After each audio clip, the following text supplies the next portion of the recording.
World war to के बाद Japan जो है इसको शिकस्त होगी। अमेरिका ने इसके ऊपर कब्ज़ा कर लिया। 1945 में अमेरिकी फ़ौजें जापान में उतर गईं। जनरल मैकआर्थर अमेरिका की तरफ से जापान के सुप्रीम कमांडर बन गए, जो कि 1951 तक वहीं रहे।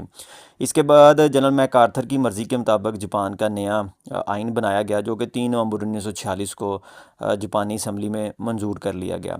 इस दस्तूर के तहत शहंशाह जापान की हैसियत घटाकर सिर्फ अलामती हुक्मरान का दर्जा दे दिया गया, जैसा कि बरतानिया में होता है। दस्तूर की दफ़ा 9 के तहत जापानी कौम ने अहद किया कि वो अब कभी भी ज़मीनी, बरी या हवाई फ़ौज नहीं रखेगी और ना किसी किस्म की जंगी तैयारी करेगी।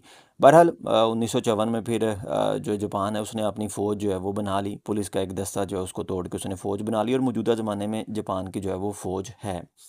ये जो शिक नाइन थी, ज़ाहिर है जापान की मुस्तकिल कौमी मौत के हममायनी थी, मगर जापान के लीडरों ने दूरअंदेशी से काम लेते इसको मुकम्मल तौर पर मंजूर कर लिया, क्योंकि उन्होंने देखा कि ये दस्तूर अगरचे फ़ौजी और सियासी एतबार से जापान के लिए इक़दाम का रास्ता बंद कर रहा है, मगर इसके बावजूद इनके लिए साइंस और सन्नत में इक़दाम का रास्ता पूरी तरह खुला हुआ है।